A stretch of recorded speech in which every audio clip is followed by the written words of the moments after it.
Tá um pouquinho, né? Graças a Deus por esse friozinho. Porque senão só calor também, daí fica tudo torto, né? Até Deus nos dá a condição de colocar ar-condicionado aqui, é bom o friozinho aqui, uma coberta esquenta um pouquinho. Irmãos, graças a Deus, nós estamos andando dentro desse glorioso livro do Apocalipse. Ainda nós estamos no capítulo de número 6, abra por gentileza, capítulo de número 6, vamos só fazer uma retrospectiva bem rápida acerca do assunto ao qual nós estamos. Nós entramos dentro do livro do Apocalipse.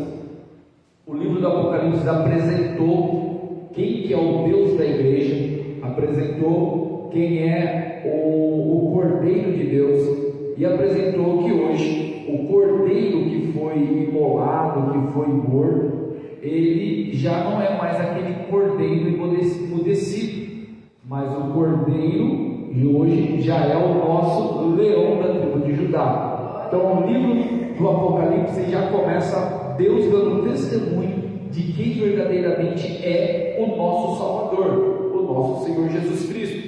Sendo assim, quando acaba a apresentação, inicia-se um segundo ponto, que o próprio Cordeiro, o próprio leão da tribo de Judá, o dono da igreja, que é o nosso Senhor Jesus, ele começa a exortar as igrejas da Ásia Menor, e por consequência, as exortações, os elogios e as reprovações dadas àquelas igrejas do primeiro século, ela se ressoa até os nossos dias atuais. Nós ficamos por um bom período falando sobre essas 7 igrejas, e dentro delas nós aprendemos o que devemos e o que não devemos de fazer para que o nome do nosso Senhor fosse e seja glorificado através das nossas vidas.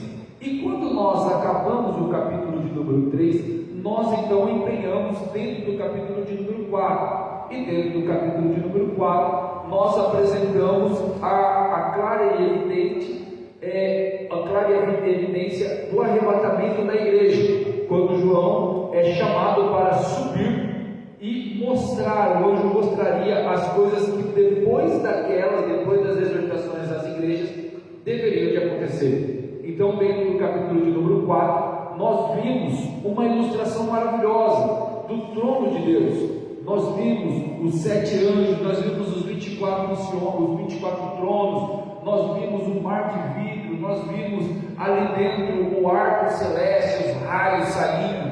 Então nós compreendemos que o nosso Deus, ele está em um lugar aonde o ser humano físico não pode chegar.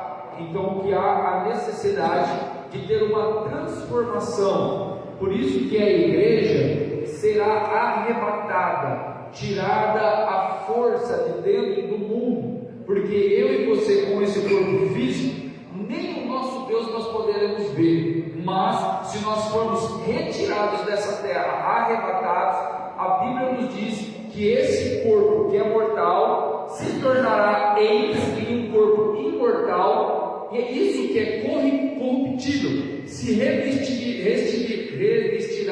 da incorruptibilidade. Então ela será transformada em um corpo glorioso, e com esse corpo glorioso nós poderemos entrar aonde o nosso Deus está. E no capítulo 4 nós vimos que ali dentro nós receberemos os nossos galardões pelas as obras feitas. Só recordando que nós não entraremos no trono, não chegaremos no trono por causa das nossas obras, nós chegaremos no trono por causa da graça, por causa da bondade e do sacrifício de Jesus. Nós não entraremos lá naquele pátio celestial porque nós somos bonzinhos, ou porque demos um prato de comida, ou porque nós ofertamos, ou porque dizimamos, ou por qualquer outra coisa, mas nós entraremos lá única e exclusivamente por causa da graça e do sacrifício salvífico de nosso Senhor e Salvador Jesus Cristo. Entraremos lá porque hoje, nesse exato momento, nós cremos piamente que Jesus Cristo nasceu, viveu, morreu e ressuscitou, e hoje está à destra desse Deus Todo-Poderoso.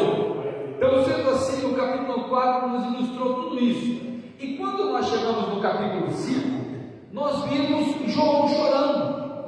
E chorando por quê? Porque não tinha ninguém digno para abrir o livro e desatar os seus 7 selos.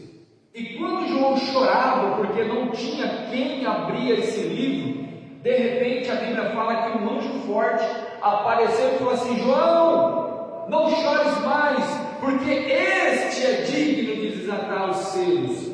Este quem? O próprio Senhor Jesus Cristo. Então João, naquele momento, ele viu, e nós percebemos que todo o universo, não somente os humanos, não somente o homem, a criação humana, louvava ao Senhor, mas nós vemos a partir do versículo de número 9 do capítulo 5, que toda a criação louvava ao Senhor.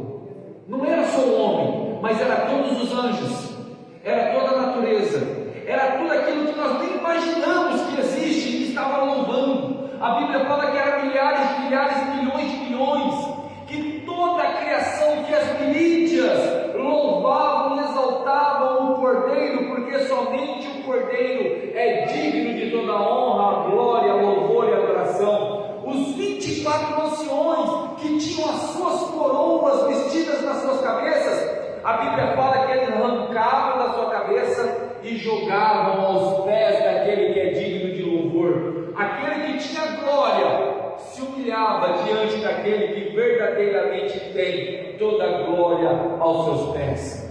E quando nós acabamos então o capítulo de número 5, nós entramos no capítulo de número 6, aonde se iniciou a abertura dos 7 selos. Nós gastamos uma quarta-feira inteirinha falando sobre o cavalo branco e quais são as suas possibilidades. Falamos acerca do cavalo branco, acerca da sua articulação bélica, acerca do que poderia ser o anticristo, o que poderia ser o próprio Cristo, e paramos um pouquinho acerca do fato ou da evidência de que esse cavaleiro branco ou cavalo branco pode ser possivelmente o Evangelho, porque o Evangelho ele tem uma coroa de glória, o Evangelho ele é glorioso, o Evangelho ele é puro em sua essência, e aquilo que é puro pode trazer a vitória. O cavalo branco tinha um arco com a sua flecha, o Evangelho é apto para perfurar o mais duro coração. Então nós ficamos parados dentro desse cavaleiro branco, e na semana passada, quando nós avançamos um pouco mais, que nós saímos desse cavalo branco, nós saímos do versículo 3 até o versículo de número 11, aonde nós falamos acerca do cavaleiro vermelho, falamos acerca do cavaleiro preto e falamos acerca do cavaleiro amarelo, que está aqui no nosso, que no caso seria o cavalo baio, né? Aquela cor da morte, a síndrome da morte, o cavalo que simboliza a morte, e o inferno o seguia. Então semana passada nós falamos das coisas terríveis daqueles que já ficaram no arrebatamento, lembrando que esse período não é para a igreja, esse período aqui não é para nós, esse período aqui é para aqueles que um dia ouviram a palavra, ou aqueles que rejeitaram a Cristo Jesus, e a igreja subiu e eles ficaram. Esse período aqui necessariamente é para tribulação e grande tribulação. Mas então você pode se perguntar assim: pastor, por que nós estamos falando então desse período? Sabe por que nós estamos falando desse período? Porque Deus nos ama de tal maneira que traz à nossa clareza o perigo de vacilar na nossa santificação, o perigo de deixar de perdoar, o perigo de falar mal um dos outros. Nós só vou dar um avanço no capítulo 7 antes de nós entrar aqui. Nós vamos falar sobre os 144 mil. Não vamos falar dos 144 mil que cantavam, que estavam odiados. Quem são esses? Só vou dar um spoiler para você entender o porquê que eu estou falando isso. Quantas tribos existem em Israel? 12 tribos de Israel. correto? 12 tribos. Mas quantos filhos Jacó teve? 13. Jacó teve 13 filhos. E por que 12? Na antiga aliança, qual foi a tribo que ficou sem terra? A tribo de Levi, que são os levitas. Só que aqui no capítulo 7, a tribo de Levi, ela não ficou sem a parte dela na salvação. Mas existe uma tribo que ficou sem a parte dela na salvação. Sabe qual foi a tribo que ficou sem a parte dela na salvação? Foi a tribo de Dan. Por que a tribo de Dan ficou sem a parte dela na salvação? Exatamente por conta daquilo que eu acabei de falar. Porque era uma tribo que, ao mesmo tempo que julgava, era uma tribo que era uma serpente, que picava, a Bíblia diz que picava a pata dos cavalos até os cavalos caírem. Sabe o que é isso? Irmão que fala mal de irmão. Olha o perigo que a igreja está vivendo nesses últimos dias, macunando com um mundo que fica com diz que me diz, com fofoquinha. A Bíblia vai falar que é maldito aquele que fala, mas aquele que ouve não está atrás daquele que fala. Então nós vamos ver, Jesus está nos alertando hoje para que eu e você não venhamos cair nessa terrível miséria que vai acontecer quando a igreja for arrebatada. Porque se hoje ouvires a voz do Senhor seu Deus, não endureçais o vosso coração, antes se arrependei-vos dos vossos pecados, andai no caminho de Cristo e procurai o caminho da perfeição, para que possais ser havidos dignos de ser livres das grandes e terríveis coisas que hão de acontecer naquele grande e terrível dia do Senhor. Porque é a parte que nós entramos agora. O último selo, perdão, o sexto selo. Qual é o sexto selo? E havendo aberto o sexto selo, olhei, e eis que houve um grande tremor na terra, e o sol tornou-se negro como saco de silício, e a lua tornou-se como sangue, e as estrelas do céu caíram sobre a terra, como quando a figueira lança de si os seus figos verdes, abalada por um vento forte. E o céu retirou-se como um livro que se enrola, e todos os montes e ilhas foram removidos dos seus lugares.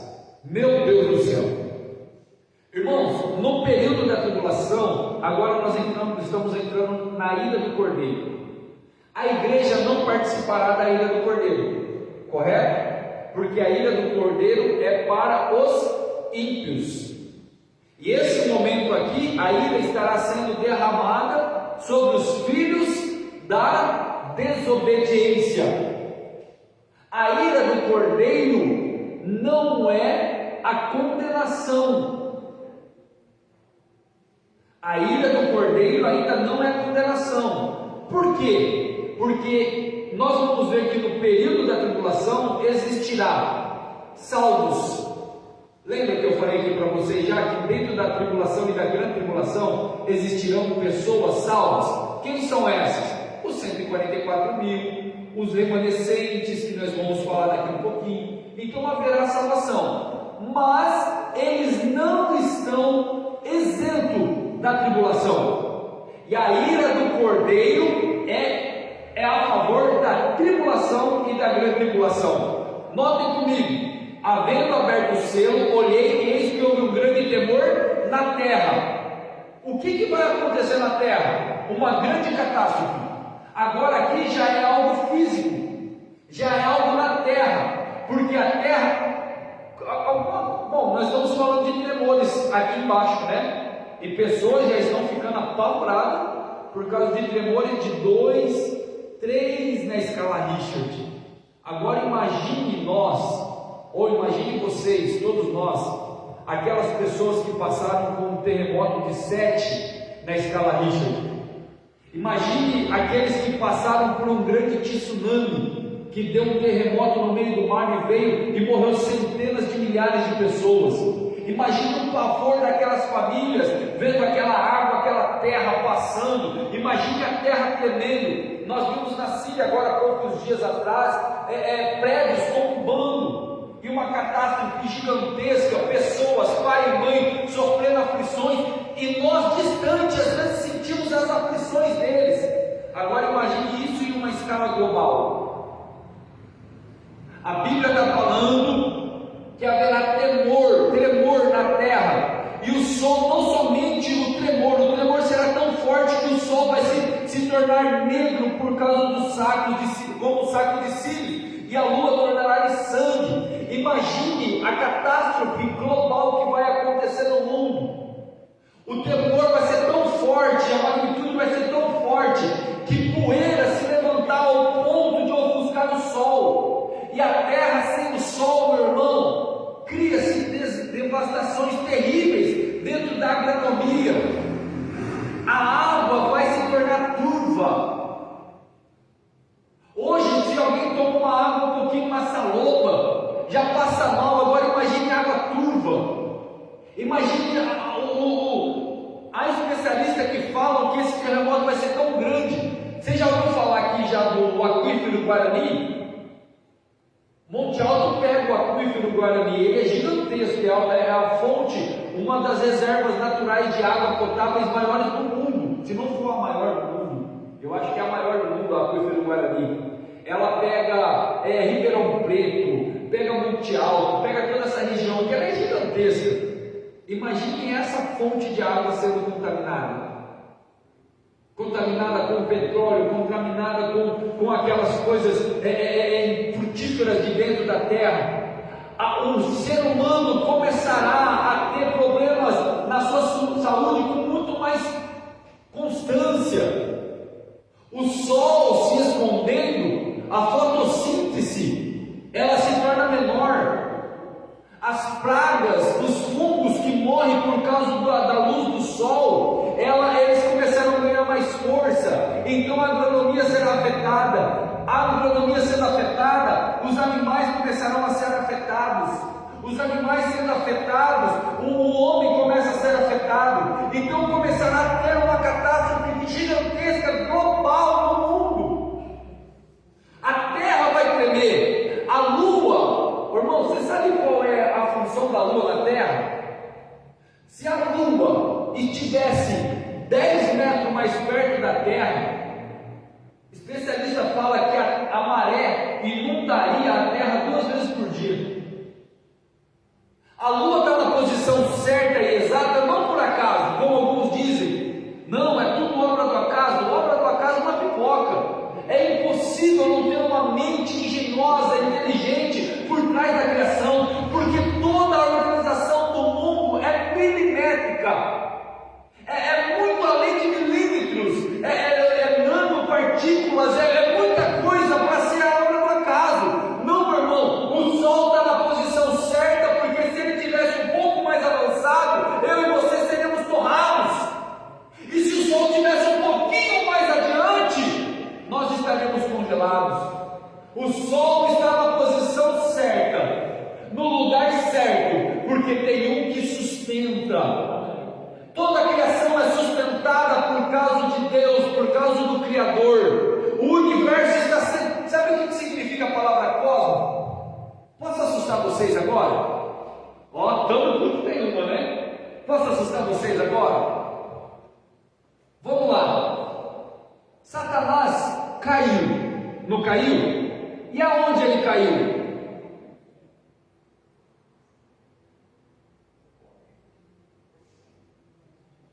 Segura aí, Marcelo. Satanás caiu na terra, nessa terra que nós estamos. E se eu falar para vocês que não? Porque tem muita gente, tem gente inteligente, gente grande, que acha que Satanás caiu nessa terra. Irmão, para! Satanás não caiu nessa terra. Satanás não caiu, porque se ele tivesse caído nessa terra, a terra teria se desconfigurado, teria acabado. Não, Satanás não caiu nessa terra. A queda de Satanás foi tão forte, tão devastadora, porque tem gente, irmão, associa a morte dos dinossauros com a queda de Satanás. E não tem nada a ver uma coisa com outra. O que matou os dinossauros foi uma pedrada na terra. Isso é fato. Foi uma pedrada na terra que criou-se uma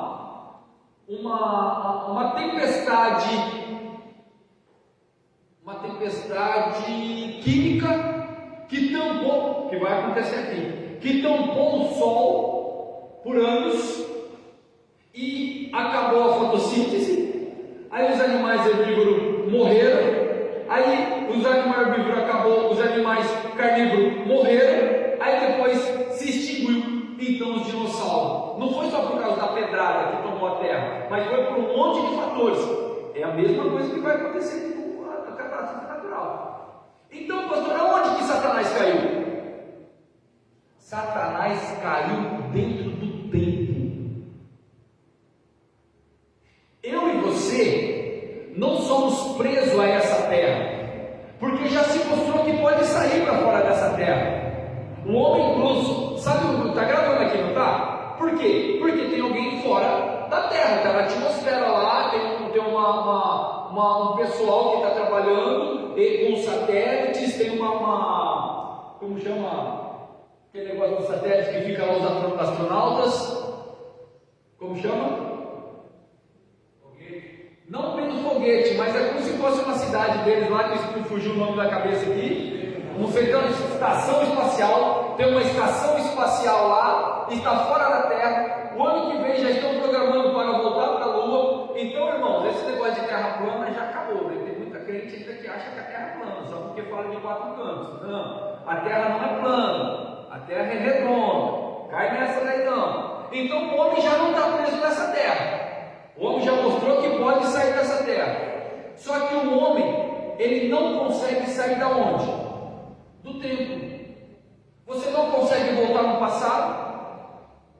Você não consegue adiantar o teu futuro. Você vive o presente. E presente é o quê? É uma dádiva de Deus. Por isso que se chama presente. Nós não merecíamos, mas Ele nos deu como um presente. Satanás, ele cai no cosmos, ele cai no universo, ele cai no tempo. E o que acontece? O universo vira uma bagunça, dá uma hecatombe, vira uma salada de fruta ali, vira ali uma desorganização total. Gênesis 1:3 diz: e haja luz. Pergunta é: que luz era essa? Ah, pastor, é do sol. Não, não é do sol. Porque o sol foi organizado no 4º dia e nós estamos no 1º dia. Pastor, mas que luz era essa daí? Quando nós for estudar Gênesis, eu explico, tá? Quando eu for estudar Gênesis, eu explico que luz é essa daí. Mas só para vocês entenderem que levou-se 1, 2, 3, 4 dias. E esses dias aqui, irmãos, não é dias de 24 horas, tá? Esses dias não são dias de 24 horas, porque até então o dia de 24 horas só passou a ser contado a partir do 4º dia, porque nós temos o calendário lunar e temos o calendário solar. E o sol e a lua foram estabelecidos no 4º dia. O nome dia aqui na Septuaginta, que é uma tradução grega da Torá, é chamado de aios. O que é isso? Dias longínquos, dias indeterminados ou períodos. Então, um dia para o Senhor pode ser 1000 anos e 1000 anos como um dia. Entendeu? Então é períodos, não é dia de 24 horas. Então, quando se chega no 4º dia, a palavra que é usada ali no 4º dia é a palavra cosmos. O que significa cosmos? Organização. A palavra cosmos significa organização. Então, naquele período, Deus organiza todas as coisas. Coloca o sol no lugar que tem que ficar, coloca a lua no lugar que tem que ficar, coloca os luminares no lugar que tem que ficar. Quer outro dado interessante? Lembra quando quando a Bíblia fala que Josué ia sair à batalha, e ele orou e o sol parou? Quantos lembram disso? Lembra? Vocês sabiam que se o sol tivesse parado, o universo teria explodido? Sabia disso? Lembra que eu estou falando aqui que todas as coisas estão milimetricamente calculadas e colocadas no seu lugar? Se o sol para, ia virar um dominó, um efeito dominó, ia ter bombardeamento em todos os lugares. Irmão, entenda o tamanho do milagre de Deus para Josué. Deus, ele não parou o sol, Deus, ele parou o universo por causa de Josué. Irmão, você tem noção disso, do tamanho do nosso Deus? Se Deus tivesse parado somente o sol, tinha destruído o universo. Então, para isso não acontecer, ele faz o quê? Ele para o universo para poder ouvir a oração de um homem de Deus e de uma mulher de Deus. Deus, o nosso Deus, ele tem capacidade e poder de fazer algo infinitamente além daquilo que nós pensamos e daquilo que nós imaginamos, segundo o poder que em nós opera. E qual é o poder que opera dentro de nós? O poder divino do Espírito Santo. Irmãos, não se assusta com o tamanho do problema que você tem, mas fala com o teu problema ao tamanho do Deus que você tem. Isso daí é fantástico. Então, por que eu rodei tudo isso? Só para você entender que nada foge da vontade e do controle do nosso Deus. Todas as coisas estão absolutamente no momento, no lugar, na quantia, no volume, na medida correta. Mas nesse dia aqui, as coisas vão sair fora do nosso entender, do nosso compreender, porque as coisas começarão a virar uma salada de fruta. A terra começará a gemer. Lembra que a Bíblia fala que a terra geme como dores de parto? A natureza geme como dores de parto? Aqui é o momento dela dar luz. Aqui é o momento das contrações. É o momento, mulher grávida sabe o que é a dor da contração. É esse momento aqui a terra vai estremecer. Esse momento o sol vai sumir, vai escurecer. Esse momento a lua ela vai se tornar em sangue. Até as marés começarão a subir a mais do que o normal. Cidades à beira-mar começaram já a sofrer por causa das suas águas. O mar ele vai começar a querer devastar. O mar vai querer começar a avançar. Só que no capítulo 7 vai acontecer algo inusitado para que isso não aconteça. Mas continuando aqui, as estrelas do céu cairão sobre a terra. Começará o quê? Uma desorganização. Esse é o sentido. Começará uma desorganização, como que a figueira lança de si os seus figos verde. Irmão, você já viu uma fruta verde no pé? Você já tacou pedra em uma fruta verde no pé? É fácil derrubar uma fruta verde no pé? Eu já cheguei a pegar manga e ficar girando verde ali, a minha mãe não saía. Ela girava o cabo, mas ela não saía. Eu tinha que colocar o cabinho para tirar ali força. Então você sabe que vento é muito difícil derrubar uma fruta verde no pé. Agora imagine o desastre que vai estar aqui, porque o figo verde vai estar caindo da sua árvore. Tenta imaginar a desordem que vai estar na ordem natural da terra. Furacões e tufões passarão por cima de monte alto, com grande força, que até aquele fruto verde vai ser arrancado no pé. Vai ser devastador o período da terra. Isso que muitas pessoas não levam em conta. Se leva muito em conta só o prazer espiritual, mas a terra vai dar conta também contra o ser humano, porque a terra está gemendo com dores de parto por causa do humano, por causa do homem, porque o pecado entrou no meio da terra por causa do pecado, por causa da desobediência do homem, e hoje a natureza chora, geme e dá espinho por causa da desobediência do homem, mas um dia a terra vai requerer do homem também. E esse momento como dores de parto. E olha lá, e o céu se retirou como um livro que se enrola, e todos montes e ilhas foram removidos dos seus lugares. Já ouviu falar da Pangeia? Tem gente que fala assim, ó, não existiu a Pangeia. O que é a Pangeia? A Pangeia é o único continente. Tem pessoas que falam assim, não existiu isso daí. Irmãos, existiu. E a Bíblia fala sobre a possibilidade de um único continente. Na criação, no dia 2, Deus fala, e haja no meio das águas a porção seca. O que é isso? Um único continente, uma única porção. Esse mapa geográfico que nós temos hoje dos continentes se passou de bilhões e bilhões de anos. A Terra é movimentada por placas tectônicas. Ela sai de um lugar e ela movimenta. Há especialistas na área geológica, não é minha área, nem sei muito, mas um pouco da informação que eu tenho, eu sei que a Terra ela se movimenta a cada dia. E os continentes se movimentam anualmente mais de 1 centímetro. Então, se você colocar de milhões e milhões de anos, você vai ver que a Terra já se movimentou muitas vezes. Se você juntar o globo, pegar o mapa aberto e juntar a África do Sul com a América do Sul, você vai ver que elas se encaixam. É como se fosse um quebra-cabeça, a oceania sobe, é como se fosse unificada mesmo. E um dado interessante sobre isso, sabe por que a Amazonas é um dos lugares mais frutíferos do mundo? Já parou para pensar isso? Isso é fato, isso não é uma mentira, isso é fato, você pode pesquisar. Por essa junção e por causa dessa ruptura que houve entre os continentes, por incrível que pareça, sabe qual é o lugar mais fecundo do mundo? O deserto do Saara.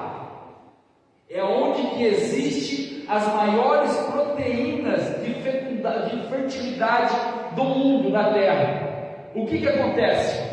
O vento que bate no deserto do Saara, olha que interessante, isso é muito interessante. O vento que bate no deserto do Saara vai levando a areia do deserto e ela atravessa o mar. E sabe aonde ela deságua? Aqui na nossa Amazonas.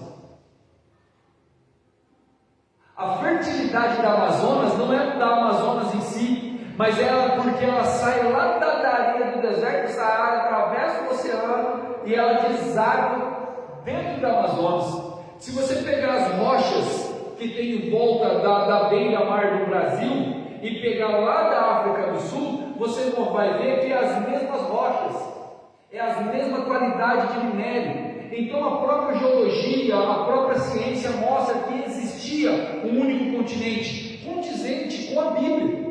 E esse momento aqui, que o céu se retirou como um livro se enrola, e todos os montes e ilhas foram removidas do seu lugar, isso não é impossível de acontecer uma fervura muito grande de novo no centro da Terra, e os continentes, por causa dos fortes abalos, começar a se movimentar, porque nós estamos falando em um período de tribulação e grande tribulação, e a Bíblia fala que coisas que nunca aconteceu na Terra irá acontecer naquele período. Irmãos, isso vai ser devastador. Para quem? Para quem ficar. Por isso que Deus está nos trazendo à memória esses fatos. Se tiver que consertar, conserte hoje. Se tiver que se alinhar, se alinhe hoje, não deixe para amanhã, porque amanhã pode ser tarde. Ainda se um de nós ficarmos no arrebatamento, há uma probabilidade de, por causa do nosso conhecimento das Escrituras, sermos salvos pelos remanescentes. Uma repescagem, vamos dizer assim. Mas e se eu morrer hoje? E se eu chegar na esquina e não der tempo? Então, irmãos, nunca deixe para amanhã o que você tem e deve de fazer agora. Nunca deixe, faça agora. Ande arrependendo-se, se alinhando e voltando-se à vontade do Senhor, para que você não venha cair nessa miséria. Então nós temos aqui, até o momento, catástrofes naturais dentro da terra. Verso de número 15, diz assim: e os reis da terra, e os grandes e ricos, e os poderosos, e todos os servos, e todo o livre, se esconderam nas cavernas e nas rochas das montanhas, e diziam aos montes e aos rochedos: caia sobre nós, e escondei-nos do rosto daquele que está sentado sobre o trono, e da ira do Cordeiro, porque é vindo o grande dia da sua ira, e quem poderá subsistir? Irmãos, atenção, a tribulação vai ser tão grande que não tem como eu descrever para vocês. Eu só posso imaginar juntamente com vocês uma aflição terrível que vai ser. Nós podemos só deduzir por baixa escala nesse momento o que vai acontecer naquele período. A Bíblia ela é muito enfática em dizer que os poderosos, aqueles que podem se abrigar, não terão mais o que fazer a não ser fugir. A Bíblia é enfática em dizer que não somente os grandes e poderosos, mas também os ricos, aqueles que dominam o mundo hoje, não somente eles, mas também os tribunos, aqueles que fazem as leis, aqueles que julgam, não somente eles, mas também os pobres, os poderosos, os ricos, aqueles que estão livres, aqueles que são escravos. A Bíblia está falando de todas as classes sociais. Aquele momento, irmão, será terrível, porque eles não conseguirão olhar para aquele que está sentado sobre o trono. Lembra que a ira de Deus é diferente da ira do Cordeiro. A ira de Deus é lançar para o lago de fogo. A ira do Cordeiro, ela não é para juízo, mas ela é para tribulação e grande tribulação. Ela é tanto para aflição espiritual quanto para aflição física. Por isso que eu e você não estaremos nesse momento, mas estará nesse momento pessoas como filhos de Israel, remanescentes, homens e mulheres que ouviram a palavra do Senhor, homens e mulheres, filhos e filhas de crente, que nasceram dentro da igreja, mas não deram ouvido para os seus pais, filhos de crente que só têm título de crente, mas nunca confessaram Cristo como Senhor e Salvador Jesus Cristo, filhos de crente que simplesmente falaram assim: eu aceito a Jesus, mas nunca desceram as águas batimais. Deixa eu quebrar outro paradigma aqui dentro dessa nossa igreja. Eu levantar a mão e dizer que aceito Jesus não diz e não é certeza de que aceitei a Jesus, porque levantar a mão e falar eu aceito a Jesus nunca foi confissão pública de fé. Confissão pública de fé e sempre está e sempre estará descer as águas do batismo. Isso é confessar publicamente a sua fé em Cristo Jesus. Tem muitas pessoas enganadas, achando de que se Cristo voltar hoje só porque eu levantei, fui lá na frente e aceitei o apelo, eu estou apto a ser livre de tribulação e grande tribulação. Não, meu irmão, não se engane. Avivamento espiritual não está em 4 cultos. Avivamento espiritual não está em alguém forçar eu a falar língua estranha. Avivamento espiritual não está em um mero movimento. Não. A história conta, a Bíblia enfatiza que avivamento espiritual só vem quando existem pessoas que levantam e abrem a Bíblia e começam a lê-la. Porque quando você lê a palavra do Senhor, você começa a entender o quanto eu preciso me arrepender. A Bíblia é a única fonte que me repreende, me exorta, me corrige, mas não me mata. A Bíblia é a única fonte que mostra o meu pecado, que me humilha, mas não faz eu fugir da presença do Senhor. A Bíblia é a única fonte que me humilha e me faz eu cair em si, o quanto eu sou miserável e o meu Salvador. A Bíblia é a única que me mostra o que é verdadeiramente um avivamento espiritual. Avivamento espiritual não está em congresso, não está em ciclo de oração, não está em culto. Avivamento espiritual está num caráter transformado. Avivamento espiritual não está em falar em outras línguas. Avivamento espiritual está longe disso, porque tem pessoas hoje que falam outras línguas, mas estarão nesse dia aqui também. Existem pessoas no nosso meio que colocam a mão sobre o enfermo é curado, mas estará aqui também nesse dia. Existem pessoas que revelam a vida de capa a capa, mas estarão aqui também nesses dias, porque é servo livre, pobre e rico, empresário e funcionário, todos estarão aqui. Os únicos que não estarão aqui é aquele que confessa, que se arrepende e que crê na volta gloriosa do Cordeiro. Os únicos que não estiverem aí, não estarão aqui, é aquele que é chamado para fora, é aquele que nós conhecemos como igreja. Quantos é a igreja aqui nessa noite? Dá um brado em vitória. Louvado seja e engrandecido o nome do Senhor.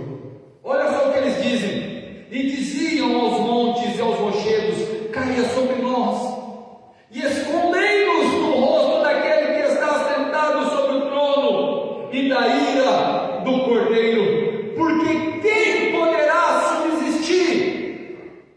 Nem a morte poderá subsistir à força do Cordeiro, à ira do Cordeiro, nem a morte, porque aquele que morrer sob essa ira, meu irmão,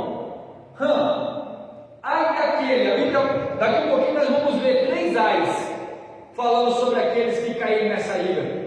Aqui nós só estamos ilustrando, tá? Aquele grande momento, porque no período de tribulação, de grande tribulação, nós vamos ter momentos de que a morte vai fugir. Vai ter momento em que se abrirá poço no meio do rio Eufrates e sairão demônios, como a Bíblia descreve, como cauda de escorpião, com aguilhões, e lhe será dado ordem para que não danifiqueie a erva, mas que se alimente somente do ser humano. Haverá coisas terríveis que irão acontecer, e nesse momento aqui a Bíblia está falando: quem poderá subsistir? Aproveite hoje, porque hoje é graça. Aproveite hoje, porque hoje é amor, porque naquele momento será somente pela dor. Irmãos, nós vamos entrar agora no capítulo de número 7. Nós já vamos avançar um pouquinho aqui, só que eu não vou entrar nos 144 mil, porque eu quero falar bastante semana que vem sobre a tribo de Dan, sobre essa tribo que foi rejeitada. Mas olha aí, atenta comigo aí os primeiros versos do capítulo 7. O texto diz: os servos do Senhor, e no versículo 8 a seguir vai falar o santo e os mártires. Por que os servos de Deus e o santo e os mártires? Hoje, irmãos, nesse período nosso, nesse momento, não existe 2 povos. Existe um único povo. Tá bom? Hoje, na graça, só existe um único povo de Deus, tá bom? Não estou falando do povo. Existe um povo que vai ser rejeitado e o povo de Deus. Ah, pastor, mas e Israel? Gálatas, capítulo 3, verso 28, fala que todos são um em Cristo, porque todo aquele que confessa a Cristo será salvo, independente se é branco, se é preto, se é pardo, se é judeu, se é gentil, se é bárbaro, não importa. Aceitou e confessou Cristo como Salvador, se tornou igreja, povo de Deus. Então nós temos um povo hoje, um povo, tá? Antes de Cristo existia Israel, que era o povo santo de Deus. Então, para ser salvo, tinha que acreditar no Deus de Israel. Depois de Cristo, hoje não é só a salvação vem dos judeus, mas ela foi lançada para todo o mundo. Então a salvação alcançou os confins da terra. Então a salvação alcançou todos. Então hoje não existe só Israel, existe igreja. Então existe judeu que confessa a Cristo como Salvador e são chamados de judeus messiânicos. Então existe um povo. Gálatas 3:28 fala isso. Sendo assim, se existe um povo, agora na tribulação e na grande tribulação, não existe mais um povo. Existe dois povos. Quais são os dois povos? Israel, que é a promessa, que é os 144 mil, e existe os mártires. Quem são os mártires? Os remanescentes, aqueles que não são Israel, mas que negaram a sua própria vida e deram a sua própria vida, não aceitando a marca da besta, não entrando no sistema, e foram mortos pela tribulação e grande tribulação, e esses foram para debaixo do trono, e eles receberam vestes brancas, como nós lemos aqui em Apocalipse 6, do 6 do capítulo, verso 9 em diante. Esses são que ficaram debaixo do trono.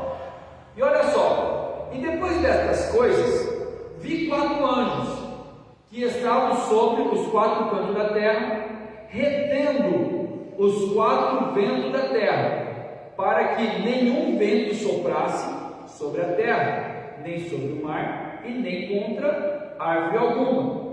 E vi um outro anjo subir do lado do sol nascente, que tinha o selo de Deus vivo, e clamou com grande voz aos 4 anjos, que quem fora dado o poder de danificar a terra e o mar, dizendo: não danifiqueis a terra, nem o mar, nem a árvores, até que hajamos selado na sua testa os servos de nosso Deus.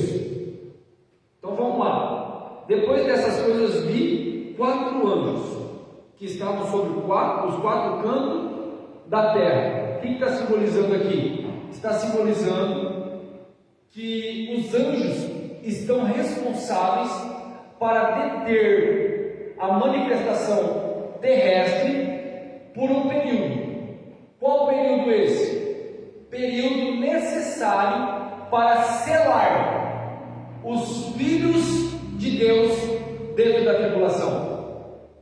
E para quem que ele está falando isso? Quem são os filhos de Deus nesse momento aqui? O povo de Israel. Os selados aqui nesse momento, com o símbolo de Deus, não é mais os remanescentes, porque os remanescentes são selados quando? Antes da tribulação. Quantos aqui tem o selo de Deus? Cristo é o nosso selo. Hoje nós temos um selo. E esse selo, por isso que aquele que confessa Cristo hoje e ficar na tribulação, por exemplo, eu vou lá, confessei Cristo, vamos supor que eu aceitei a Cristo, mas não deu tempo de eu me batizar, mas não por negligência, mas por falta de tempo, porque eu confessei Cristo agora, só que eu não desci as águas batismais, e o arrebatamento foi agora. Essa pessoa, ela vai ficar ou vai subir? Ela vai subir, perfeitamente. Fui negligente, confessei Cristo, me batizei, só que eu andei em pecado, eu vacilei meus pés, não confessei meu pecado, fiquei no arrebatamento. O que vai acontecer comigo? Eu vou receber o selo? Não, porque eu já recebi o selo. Qual é o selo? Lembra que eu não morri, eu fiquei vivo para o arrebatamento, tá? Porque se eu morrer, eu aceitei Cristo, morri no meu pecado, qual que é o galardão daquele que morre no pecado? A condenação. Estou falando agora, estou em pecado, a igreja subiu, eu fiquei no arrebatamento. Vou receber o selo de Deus? Não vou receber o selo de Deus. porque eu já recebi o selo. Agora o que vai acontecer comigo? Eu vou ter que dar a minha própria vida, negar tudo aquilo que eu já expliquei aqui outra hora para vocês, para eu ir para debaixo do trono. Só que os judeus que não aceitam a Jesus hoje, vocês sabiam que eles têm bastante argumento para não aceitar Jesus hoje? Assim como tem muito argumento para aceitar Cristo como um Messias, existe também para os judeus muitos argumentos para eles não aceitarem.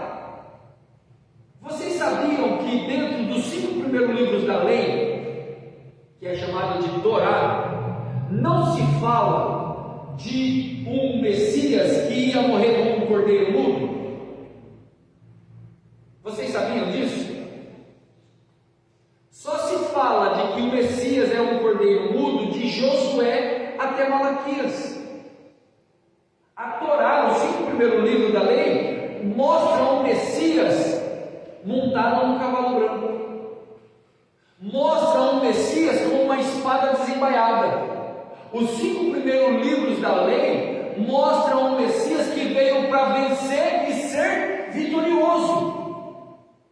Por isso que os judeus, muitos deles, não creem que Jesus é o Messias enviado, como Isaías disse, porque eles creem somente nos 5 primeiros livros. Aí que entra a misericórdia de Deus para o povo escolhido de Deus, porque se hoje foi o arrebatamento, a igreja foi tirada, os judeus vão continuar, porque vai criar-se o templo dentro da tribulação, vai se fazer edificar o terceiro templo dentro da tribulação, porque o anticristo vai dar a condição de eles conseguirem criar e levantar de novo o templo de Deus. Só que vai chegar um período da terra que a Bíblia fala que o anticristo vai sentar no trono de Deus e vai dizer que ele é Deus. Aí o que vai acontecer? Encrenca. Vai começar a ter conflito entre os judeus e o anticristo, porque os judeus não se curvam a ninguém, a não ser ao único Deus. E nesse momento aqui, que começar a ter conflito, eles vão começar a clamar ao Deus Todo-Poderoso e começar a compreender que a igreja não estava tão errada assim como eles achavam que estava. E aqui nesse momento vai se dar ordem a esse anjo para sair o quê? A selar 12 mil de cada tribo, totalizando 144 mil. Quem são esses 144 mil? São literalmente pessoas judaicas, israelitas. Os 144 mil não é nada mais e nada menos do que o povo de Israel. Sabe por que eu estou falando isso? Porque existem várias pessoas e algumas seitas, algumas doutrinas, que nem as testemunhas de Jeová mesmo. Não sei se você já teve o prazer de conversar com o testemunho de Jeová. Eu já tive 3 vezes o prazer de conversar com o testemunho de Jeová. Ele não conseguiu conversar comigo. Comecei a colocar alguns pontinhos para eles e acabando o argumento. Agora, quando nós não conhecemos sobre o assunto, ele ludibria, aí leva lá meia hora, 40 minutos, 1 hora falando. E às vezes a gente até vai acreditar nos leãozinhos comendo a pasta ali, né? Às vezes a gente fica até meio encantado, né, com aquelas flores bonitas que mostram, e parari, parará. Mas quando você entende simplesmente o texto e a cultura, você vê que Deus, ele vai selar esses 144 mil, literalmente da tribo de Israel. 12 mil de cada tribo, totalizando 144 mil. Por que o anjo mandou parar os ventos fortes? Para que eles pudessem de alguma maneira refletir. Porque o povo de Israel, eles é assim, ó, eles mandam alto e embaixo. Eles estão lá em cima, estão louvando a Deus, mas de repente começa a cair numa depravação e vai se afundando, se afundando, se afundando, se afundando, se afundando. Aí de repente, quando está tudo apertado, está miséria, está idolatria, está quase para destruir o povo, aí levanta um remanescente lá e começa a invocar o nome do Senhor, começa a clamar o nome de Deus. Aí Deus entra com misericórdia, levanta o arauto levanta a Torá, levanta a Bíblia para ele.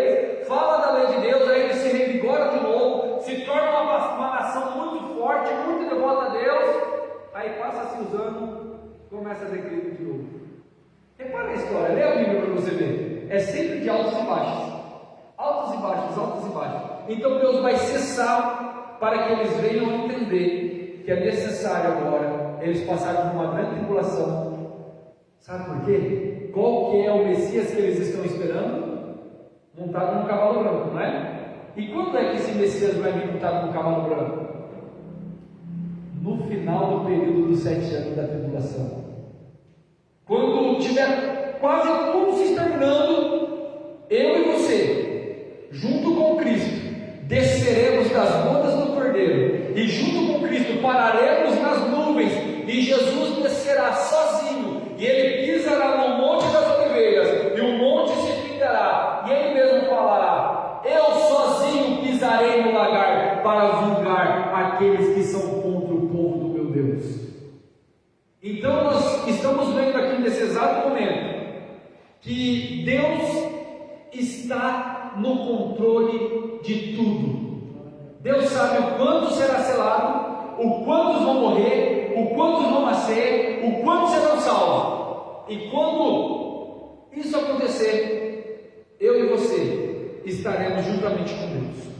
E depois, a partir do versículo 4, já encerrei aqui, que vai falar sobre, olha lá, e ouvi o número do selado, e que eram 144.000 selados de toda a tribo, e dos filhos de Israel, da tribo de Judá, da tribo de Rubens, da tribo de Azer, Naphtali, da tribo de Manassés, da tribo de Simeão, da tribo de Levi, Iscar, Zebulon, José, e da tribo de Benjamim, isentando então a tribo de Dan. Semana que vem nós vamos falar quem é Dan e por que ela foi excluída de ser salva e qual é a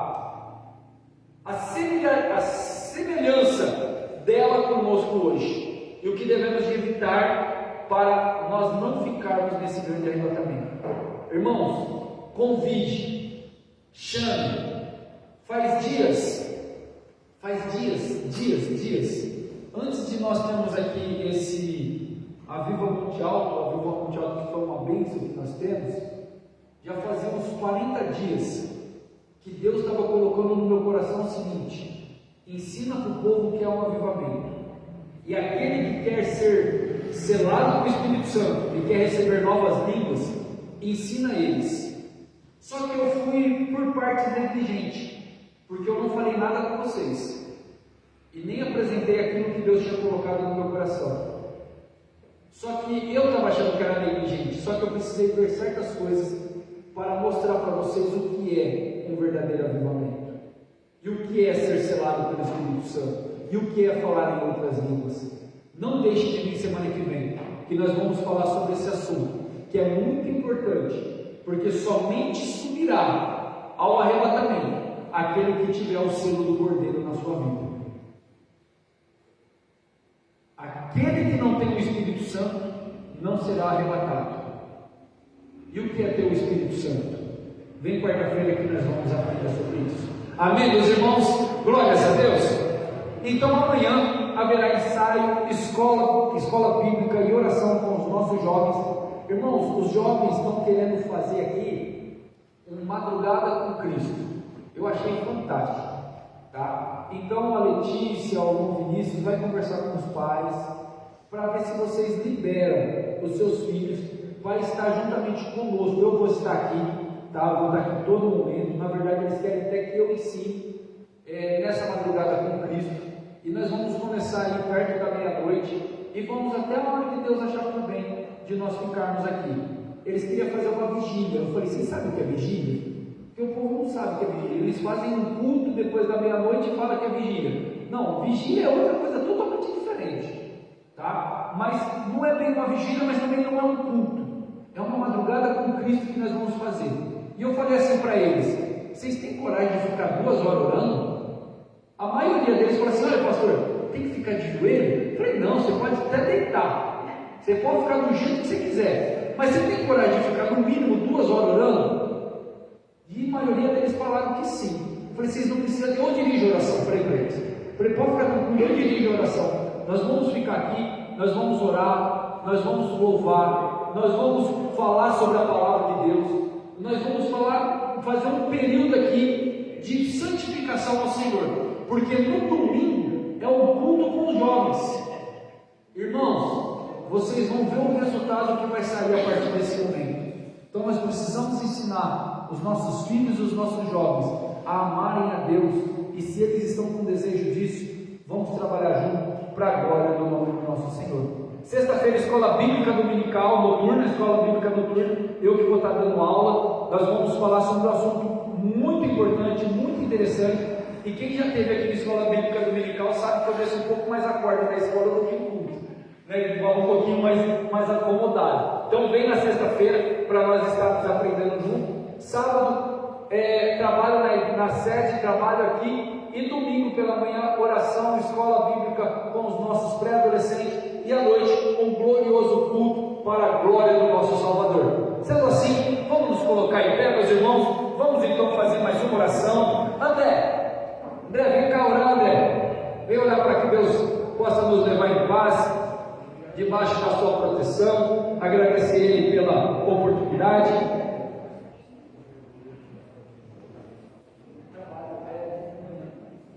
Isso, irmão, o pastor Zé Franco lembrou bem aqui. O trabalho na sede é de manhã, tá bom? Na construção. Nós estamos reformando o banheiro e mexendo em algumas outras coisas. Enquanto isso, eu estou esperando um amigo meu me dar o retorno da pintura da igreja. E se ele não der, né, já vai começar de novo. A paz do Senhor, irmãos. Amém. A graça do Senhor Jesus.